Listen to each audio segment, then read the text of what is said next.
We have a lot today. Okay, so I found a lot of ideas, but okay, so let's review. Mishlei 23, 20 through 21. Al tihi besobe yayin bezolale basar lamo. Do not be among those who are guzzlers of wine and gorgers on meat for themselves. Kisove bezolo yivaresh. Guzzler and gorger will become poor. Ukraim talbish numa, and numa, slumber, will clothe you in tatters. Questions: what does it mean to be among these people? So does it mean that you're engaging in the same behavior they do, or does it mean you're just hanging out with them? What if you're engaging in the activities alone? 2, is this specifically about guzzling wine and gorging meat, or is it about any excessive indulgence? I guess, how broad is the advice? 3, what are we to make of the clear association to Ben Sora or More?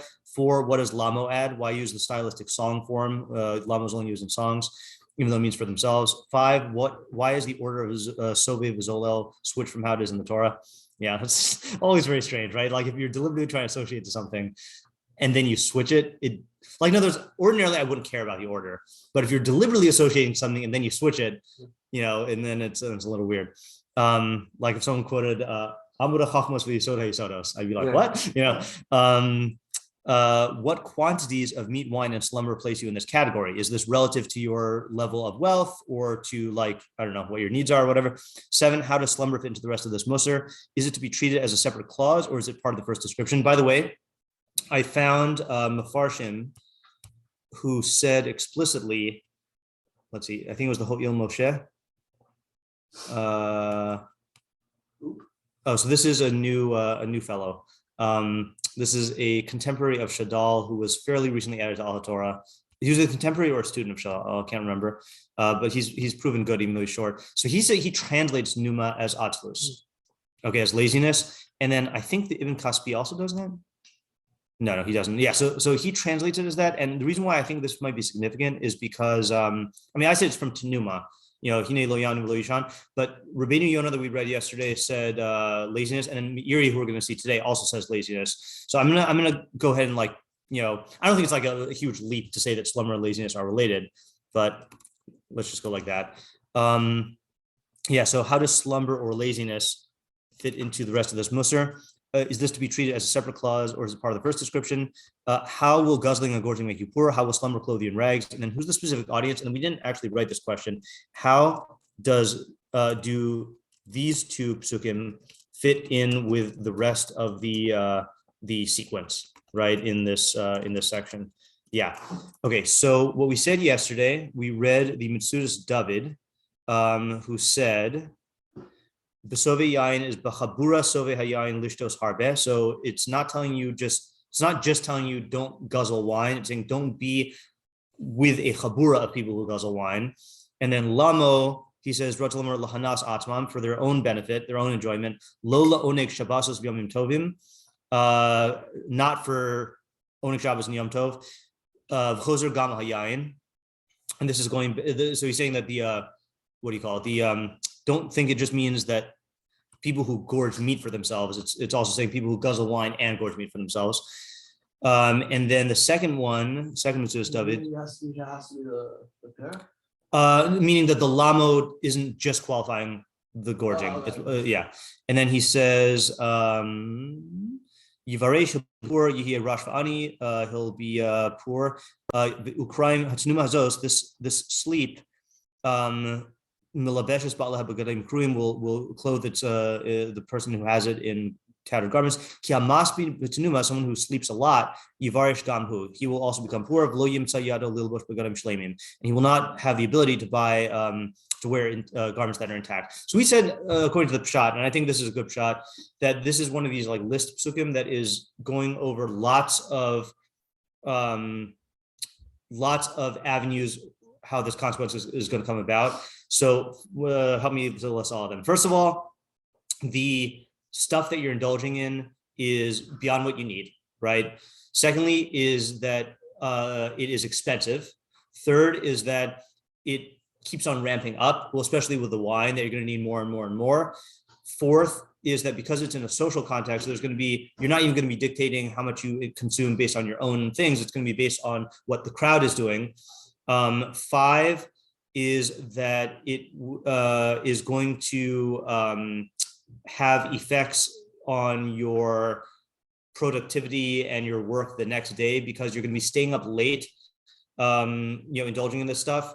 And the physical symptoms are going to prevent you from, you're going to be sluggish and like hungover, and you're not going to be going to work. And then so all of this is going to make you poor. And the poverty is going to create a new visible social designation. The fact that you're clothed in rags and like you're stumbling into work hungover every day, that's going to make it even harder for you to get back on your feet. Yeah. Ezra? Also, it doesn't have the social benefits that you think it would. Right. With them because it's llama. Okay, right. So that was along the lines of what Sean was saying, or are you saying a different idea? No, same thing. Okay, yeah, right. Oh, and also just one second, I just wanted to incorporate. I realized that yesterday I only brought in the Shabbos Yom Tov thing when we were working on Sean's idea, but I didn't try to comment on what he means by it, what the Mitzvah Study means by it. So I think, so how would Oneg Shabbos and Yom Tov help these problems? Context. Okay, right. So how does the context help? In the sense that it's not lamo. It's not lamo, right? It's for a higher purpose, right? And that's what we said. And not okay. And how else? It also like allows you to engage in these activities in a way which is not going to send you right. So it satisfies some desire, right, but it doesn't push you in a way in which you're going to be stepping up. Okay, correct. So why not though? I think you could give several reasons for that. Like, why does this not lead to the hedonic treadmill, which I'm misusing the term still? Because you're not regularly keeping Shabbos Yom Tov. So one thing is just the frequency, right? Is that it's not going to be a perpetual thing every day. You're going to limit the exposure to it. Yeah. The other one's like there's limits. You're not going to be like going all out because you still have like davening the next. Okay, right. Is that the way that it's structured is going to set limits on it? Like it's also to become drunk on Yom Tov, and you're only having it at the Seudas, and yeah. And like if he's, I guess we can take the premise that he's talking to about somebody who's keeping the system, I assume. Right, that's also true. Is so that then, Yeah, so built into that is like how much money you're allowed to spend for like Oneg Shabbos. Right. And like Achilas Pasa. Yeah, right. And the values of the system are such that, this is not so this is a good point to contrast with the Lamo thing. This is not in service of just your taiva, which is infinite. It's in service of the perfections that come about through the mitzvah system, which is going to direct you away from indulgence and taiva. Yeah, Ali? I guess just a question on all of this. Yeah. And maybe we kind of answered this with the whole Shabbos Yom Tov thing, but how is this pasuk? What does this have to add? Being that there are plenty of pesukim in Mishlei that go into the depth of not indulging in certain behaviors or not indulging in general. Like it seems to just be talking about overall indulgence. Well, I don't think so. I think that this is talking about a particular. I think this is talking about, in particular, the party lifestyle, the opulent party lifestyle. I think that's how I would put it. That the the red carpet lifestyle, as it were. But is that what we were coughing about? I was coughing the Sean. Yeah, I know. About like the the red carpet. Is this how you called him? Or that's how you introduced it, right? Red carpet event. Yeah. Right. So I think this is about a particular thing, and I think that this is. We say Mishlei in general does this. Point to the pesukim that do it. This is one of the pesukim. Like this is really talking about a specific indulgence with a specific cost, which is it's going to impoverish you. Oh, and that was the other thing also, is that the consequence is framed in terms of the thing you don't want. That was a raya for that. This is a person who wants to be viewed as the rich partier, and he's going to lose that image because he's not going to be able to afford the lifestyle, and he's going to be clothed in tatters. Yeah, Sean. Yeah. Also, I think it was Rubino Yona in terms of laziness. That if you engage in pleasure so much, then things that are not pleasurable are going to be that much more difficult for you to engage. Right. Okay. Good. Yeah. Also, I want to read the Rubino Yona again to supplement this. Yeah. Yeah. Two questions. One, can we go back to the question sheet? Yeah. Yes. Among. So it doesn't seem like you necessarily. It seems like we're entering that to mean engaging in it, but could we say that also means like this is even talking to like the step before that? Namely what? Namely, just not hanging like the foot are like hanging around. Right. And because you'll get sucked into it. And right. Yeah. Correct. So we did tie that to the previous pesukim of don't be jealous of the chotim, and this is an example of that. I think that's another difference, Ellie, is that like this is talking about the danger of how to fall into this. through the social. There's, I think I said yesterday, there's like gateway drugs, and then there's gateways to the gateway drugs. And the gateway to the gateway drug is the social social thing. Oh, yeah. That's the second question. Yeah. How is this not Koheles? The short answer to that question is that Koheles is going to talk about how this is not going to bring you happiness, Okay. and Mishlei is going to talk about this is going to bring you consequences. I see. Okay. So meaning, so like you said, from the consequence pasuk, is that he's talking to somebody who wants these things, and he's going to show the I guess the negative consequence of. Yeah, you're going to become poor. And just to, I think I quoted this last week, but just to refresh your memory again, let's look at Koheles' treatment of this, because it's only 2 pesukim. In the beginning of chapter 2.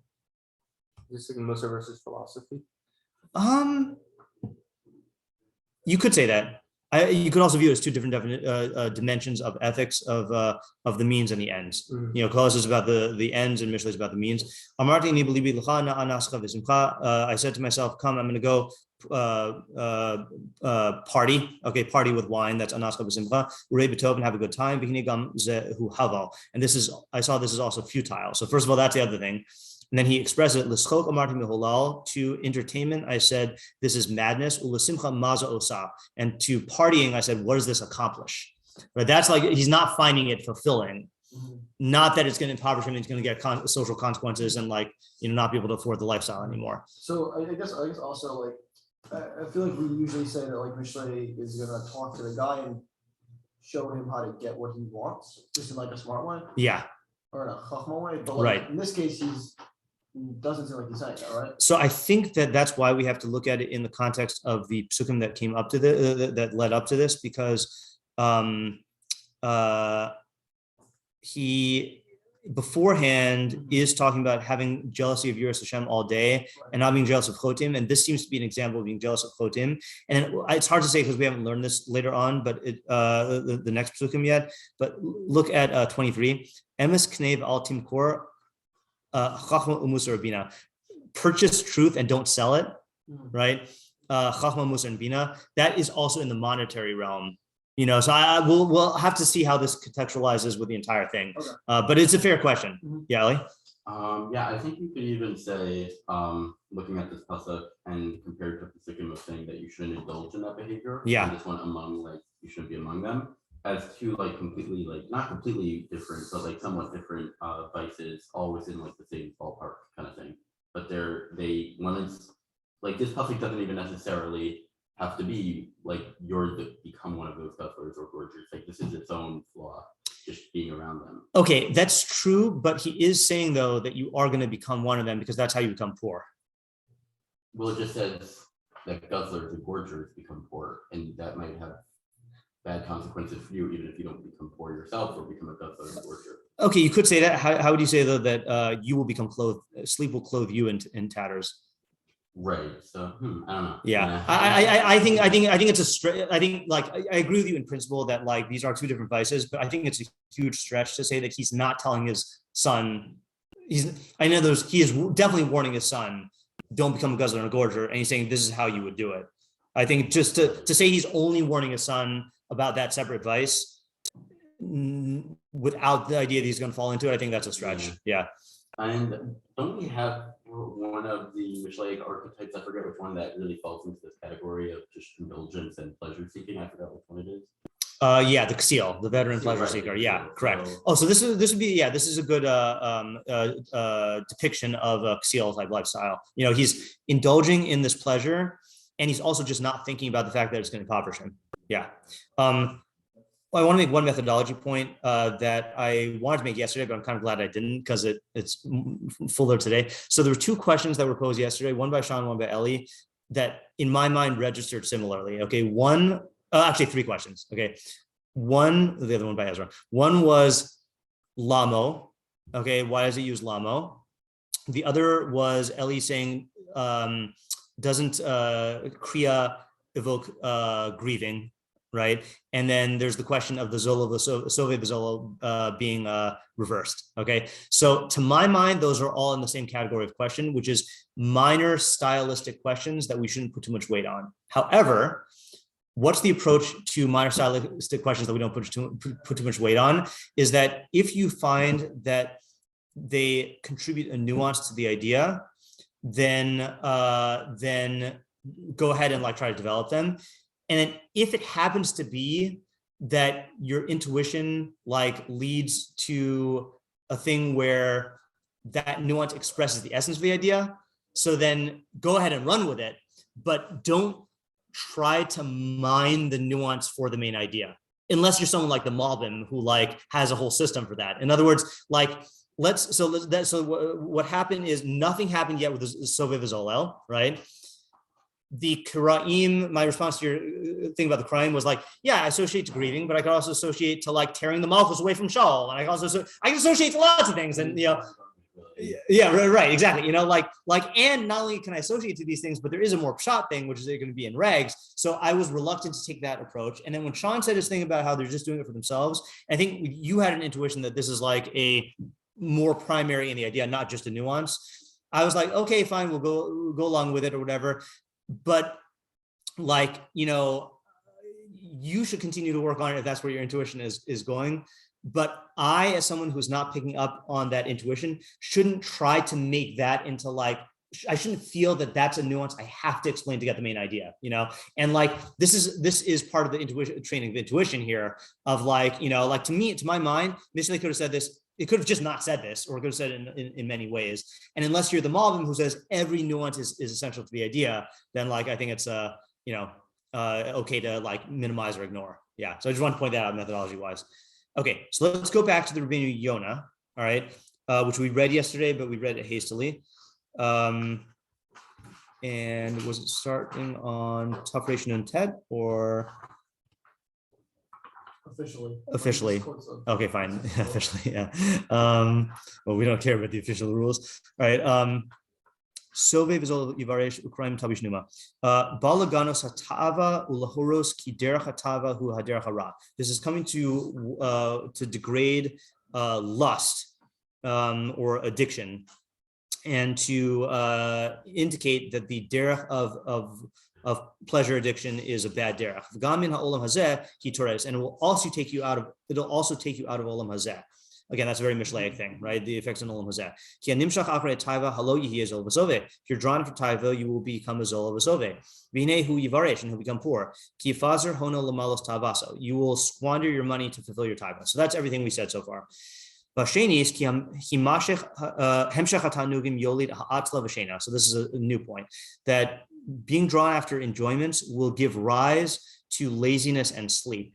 And wine will also itself physiologically give rise to sleep.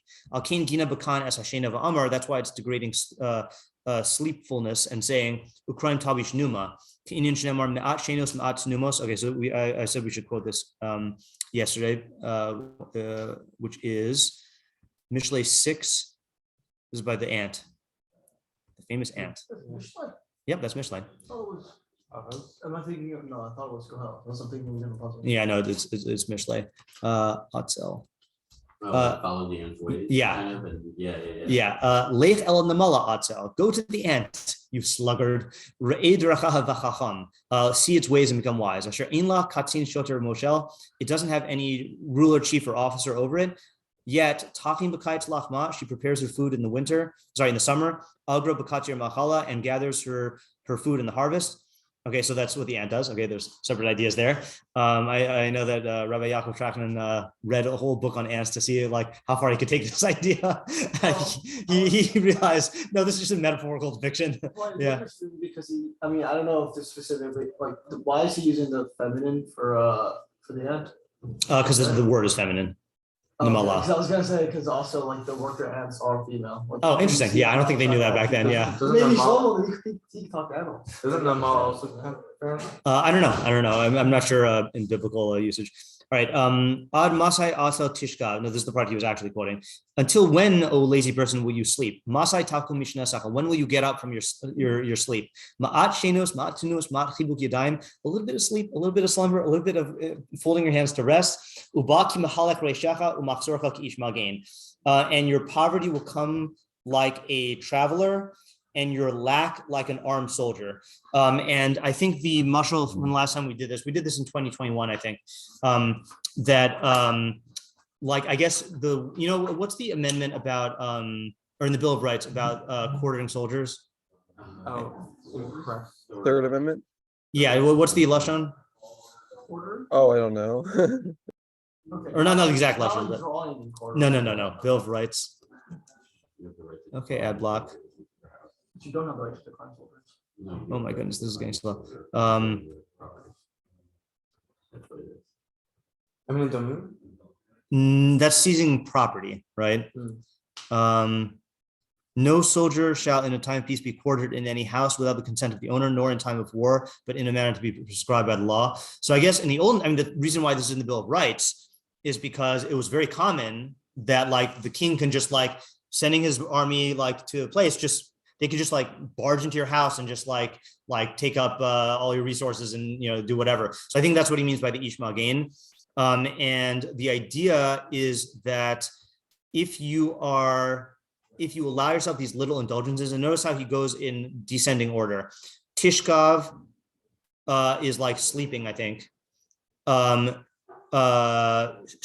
is, this is the one. Shenos is sleep, Tunuma is light sleep, and Chibul Yadayim is when you're just like reclining, that you tell yourself, well, I'm just gonna like hold my hands, but then you end up napping and then you end up like sleeping for like a very long time, and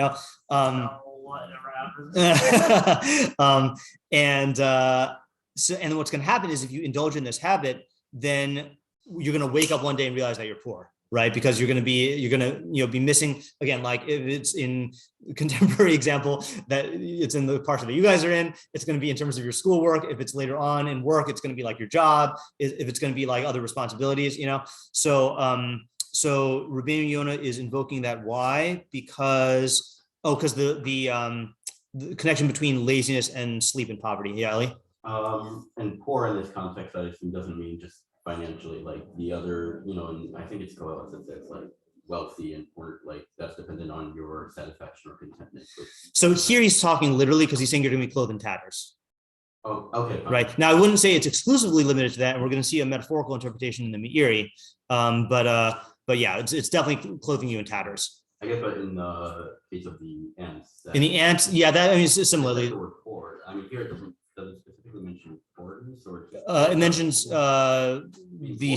does say poor in our pasuk. It also says clothed in tatters, which right. to be somewhat redundant to being poor. Yeah, that's stylistic in Mishlei.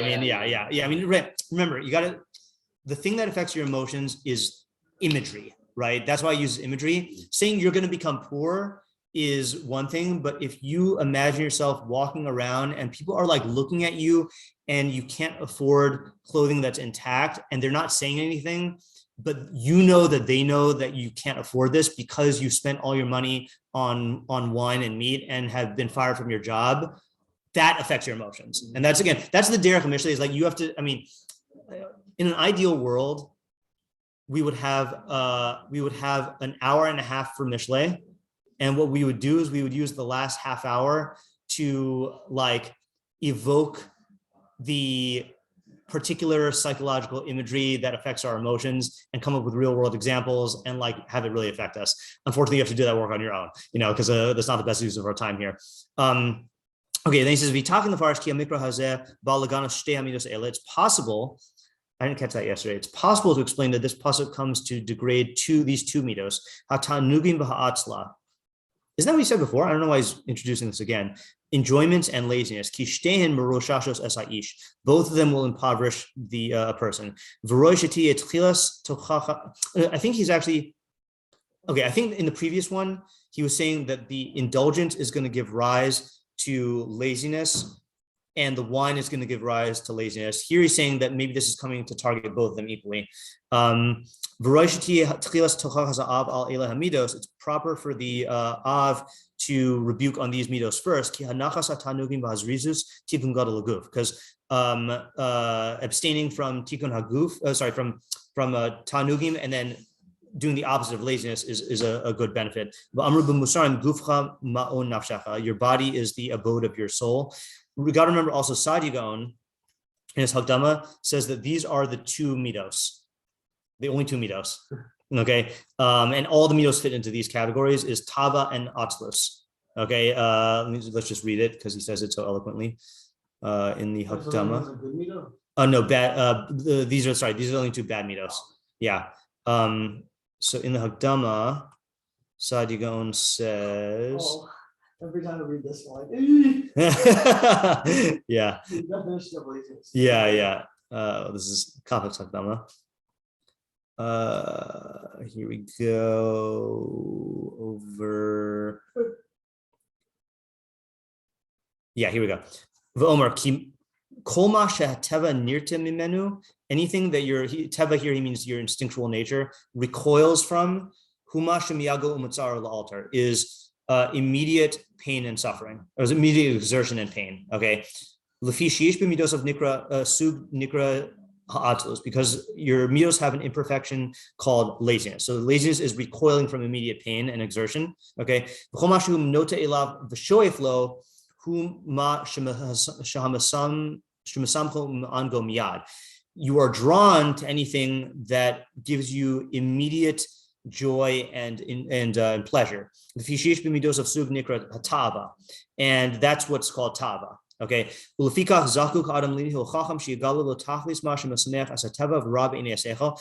each person needs to be guided by a chacham, that's Shlomo, to reveal to him the consequences of that which brings immediate joy to his, instincts, but is bad in the eyes of his intellect. And the outcome of that which is harmful in the eyes of the psyche and beneficial to the intellect.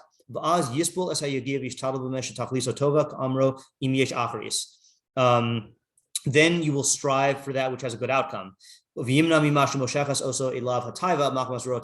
you'll refrain from that which your taiva draws you towards due to its bad outcome. And then he says, after this, that these is the expressions of these two bad midos are infinite. All midos fall into that. Yeah. Okay. So what else do we get from Rubino Yona that by bringing in the laziness thing? Because that was not in our idea. Yeah. This is kind of reminding me of the theory that we had, horseshoe theory of the Etzel and the Lates. Yeah. Right. The Lates. Part of his, right, he was a wine guy also. Yeah. Right. Part of the Lates was that he does whatever action he wants. Yeah. And then bashes anyone who doesn't accept that. Yeah. Right, as a way of justifying what he's doing and boosting himself up. Yeah. And the Etzel doesn't want to suffer and how they were, right. And so therefore he justifies also, and both of them, although taking different paths, end up both ending up as people who are poor and have nothing. Right. So this seems to be a condensed version of that in one pasuk. We're expressing both the expression of laziness and gluttony and all those things, and how they both end up towards the same place and stem from a similar. Yeah, I sense that also. Let's just talk it out a little bit more because I'm not 100% clear on it. We'll talk it out through this. Even though I think the horseshoe theory might work here also. But right, so what's going on here? So all of these are catering to a certain childish existence where when you're a kid, any pain you have, your parent swoops in and takes care of it, and you immediately get your your desires gratified, right? So it's a very infantile existence. So in the psyche, these two are going to be very, very close together, so it's not so hard to imagine that catering to one is going to wake up the other. Yeah. So when a person is experiencing something that's distressing, right, so they kind of have two options. One is they can mask the distressing thing by engaging in pleasurable experiences to kind of push that off to the side, engage in fantasy and ignore whatever it is that's bothering them. Or they can just completely remove themselves from the world and whatever externally is bothering them as a safety mechanism. Right. And so both of them make it harder for you to tolerate that thing which is external to you. So even if you do engage in the pleasurable seeking in order to disassociate from whatever is going on in your life. Right. Once that fizzles out, right? So then you're still going to be sensitive to whatever it was that was distressing you. Yeah. And now that you were engaging in pleasure, it's going to be even more Exactly. to you, and so that'll push you to the opposite extreme of not engaging in anything. Right. Right. Because this avenue has Yeah. completed itself, and now then you can just kind of bounce back. That's a good. It's a good description of that. And wine in a social setting does that because you're escaping through the substance itself, and you're escaping through the social realm. And especially if this is happening in the usual case, which is at night, you're also like, escaping from the day's stresses and stuff like that. But then again, it compounds because it creates more problems, and you run from those problems with the same things, and then it's just running downhill, in a bad way. Okay, yeah. All right, I'm satisfied with that for now. Okay, let's do the Meiri, okay, which is on the prior page. Oh, so it actually starts not on your packet. It starts on the old packet. And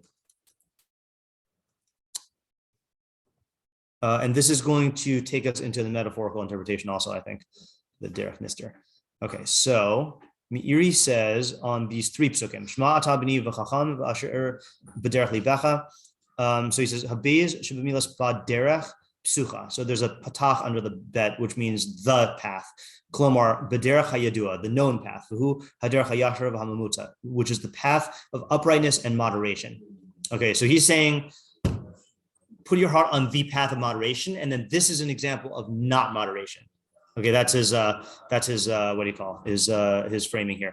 So in terms of the opposite, we didn't ask what the opposite of this pasuk is. He's answering that question. We said the opposite was really not being jealous of sinners and having jealousy of Yiras Hashem all day. And this is the opposite of that. He's saying it's the opposite of moderation, which I think fits really well. Now we get to our packet. This is a tochach of the musar of the Av Rubino to the son. Shiyadrich haben b'derech yashara lemor shema atabni klumar kabel musari. The chacham ratlam rabihis chakim bo. Okay, that's just pshat. Va'asher milashon tmoch ashuri b'maglosecha klumar yehei mahalach libecha b'derech hayashar. Let your heart walk on the upright path. V'hiskir k'tzas hamidos hamagunos laharchiko mehem. It's mentioning some bad midos to distance him from them. V'him shasias hayayin derech shikrus. This is drinking wine by way of shikrus. Okay, so it's interesting. Metzudas David put it in terms of ribui. That's how he says sove is ribui shasias hayayin, and Meiri says it shikrus, and the nafkamina, I guess, is that they're nafkamina cases, right? I think both of them are in the same way, but it is interesting just that he did not, Metzudas David does not put it in terms of shikrus per se, and that might be because the impoverishment is not the primary source of impoverishment is coming from the expenditure on wine every night. Shikrus could be other consequences. Vachilas abasar derech zololus lahoros ki lo dai la'adam b'harchiko min hamachalos hasuros. Okay, this is going to be confusing, by the way. There's two words here, mutter and mosar.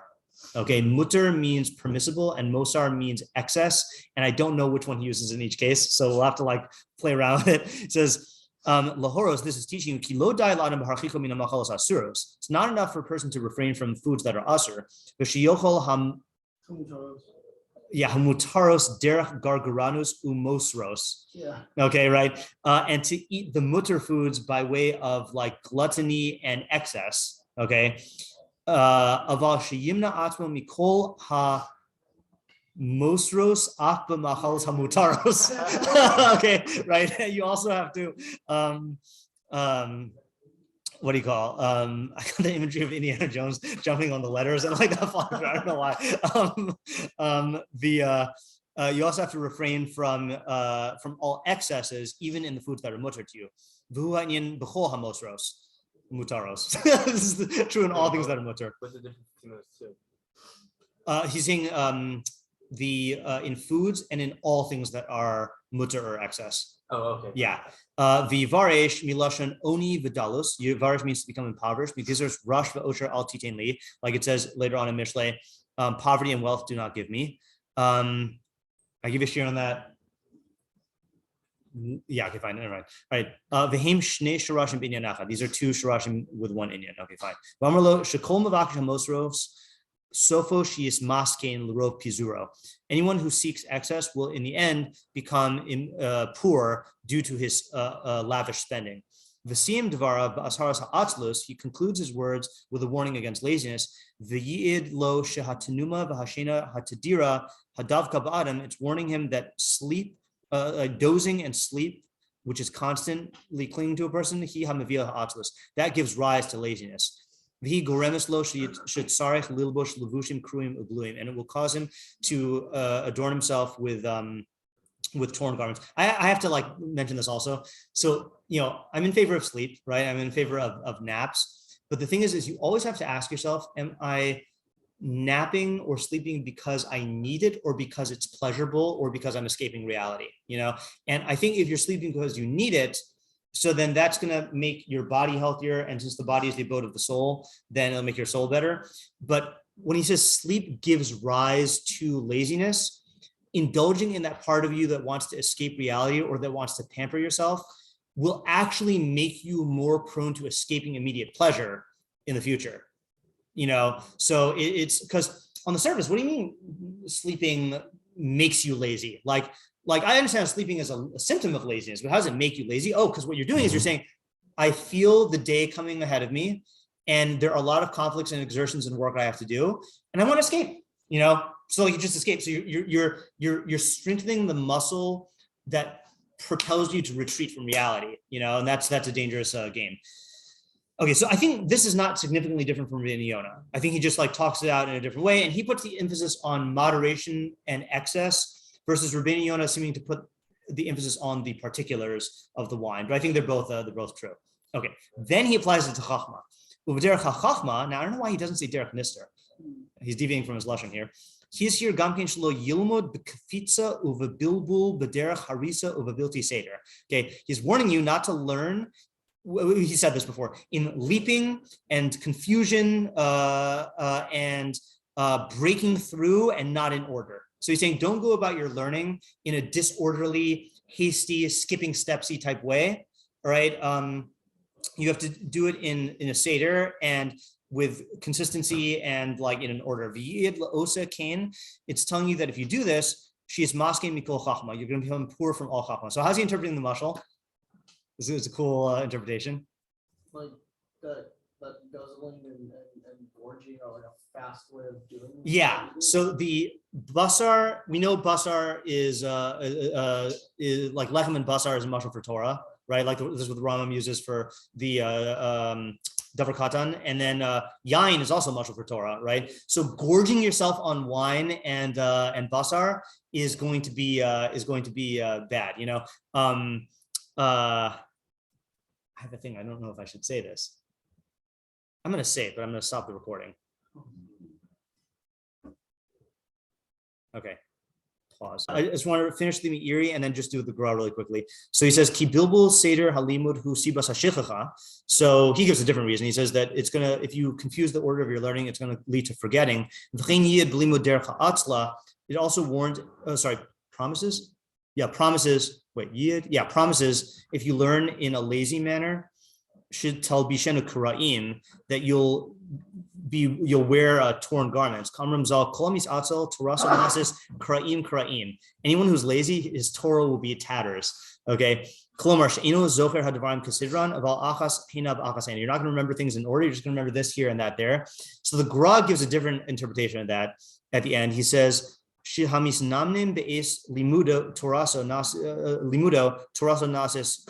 sleep, if you doze off when you're learning, and I don't know if he means literally dozing off like in shiur or figuratively dozing off.